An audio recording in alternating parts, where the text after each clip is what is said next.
बात हुई आपको एक ऐसी कहानी सुनाने जा रहा हूं जो हमारे गांव की है, जहां खेतों की हरियाली के बीच टेक्नोलॉजी का जादू फैल गया है।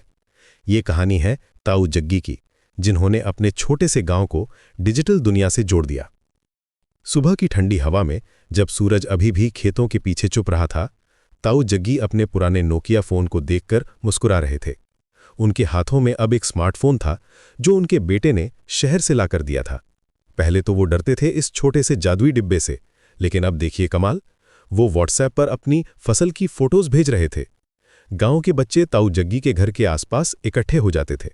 वो सब देखना चाहते थे कि ये बूढ़े काका कैसे अपनी उंगलियों से स्क्रीन पर जादू करते हैं। अरे बच्चों, ताऊ जग्गी हंसते हुए कहते, ये तो बस शुरुआत है, अब हम अपने गांव को पूरी दुनिया से जोड़ेंगे। धीरे धीरे गांव में बदलाव आने लगा। पहले जो किसान अपनी फसल को बिचौलियों के हाथों बेचते थे, अब वो डायरेक्ट कस्टमर से बात कर रहे थे। ताऊ जग्गी ने सबको सिखाया कि कैसे ऑनलाइन मार्केट में अपनी सब्जियां बेची जाती हैं। उनकी आवाज में गर्व था जब वो कहते, हमारे टमाटर अब दिल्ली तक जा रहे हैं, बिना किसी दलाल के। गांव की महिलाएं भी पीछे नहीं रहीं। सुनीता आंटी ने अपने हाथ के बने अचार और पापड़ को इंस्टाग्राम पर पोस्ट करना शुरू किया। उनके फॉलोअर्स बढ़ते गए और ऑर्डर्स आने लगे। पहले हमारा काम सिर्फ घर तक सीमित था, अब तो हमारे हाथ का स्वाद पूरे देश में पहुंच रहा है। जतिन, ये ट्रांसफॉर्मेशन सिर्फ टेक्नोलॉजी का नहीं था, बल्कि सोच का था। गांव की युवा अब शहर जाने के बजाय अपने ही गांव में स्टार्टअप शुरू कर रहे थे। राजू ने ड्रोन से फार्मिंग शुरू की, प्रिया ने ऑनलाइन ट्यूटरिंग का बिजनेस खोला। हर कोई अपने ट्रेडिशनल स्किल्स को डिजिटल प्लेटफॉर्म पर ले जा रहा था। शाम के समय जब सारा गांव ताऊ जग्गी के आंगन में इकट्ठा होता था, तो वो अपने स्मार्टफोन पर यूट्यूब वीडियोस दिखाते थे।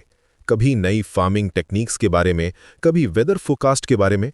बच्चे आंखें फाड़कर देखते थे कि कैसे ये छोटा सा डिवाइस पूरी दुनिया की जानकारी अपने अंदर समेटे हुए हैं। देखो बच्चों, ताऊ जग्गी अपनी मिठास भरी आवाज में कहते, ये डिजिटल रेवोल्यूशन हमारे गांव को आगे ले जा रहा है।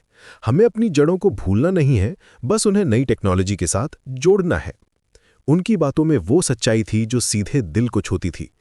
महीनों बाद जब गांव में इंटरनेट कनेक्टिविटी पूरी तरह से आ गई, तो एक नया जमाना शुरू हुआ। बच्चे ऑनलाइन क्लासेस अटेंड कर रहे थे, किसान वेदर ऐप्स यूज कर रहे थे और बुजुर्ग वीडियो कॉल्स पर अपने शहर में रहने वाले बच्चों से बात कर रहे थे। ये सब ताऊ जग्गी की वजह से संभव हुआ था, जिन्होंने डर को हराकर नई टेक्नोलॉजी को अपनाया था। आज जब मैं उस गांव को देखता हूं, तो लगता है जैसे कोई सपना सच हो गया हो। खेतों में अभी भी वही हरियाली है, लेकिन अब हर घर में स्मार्टफोन की रोशनी भी है। ताऊ जग्गी अब गांव के डिजिटल गुरु बन गए हैं और उनकी मुस्कान में वो संतुष्टि है जो सिर्फ सच्चे बदलाव लाने वालों के चेहरे पर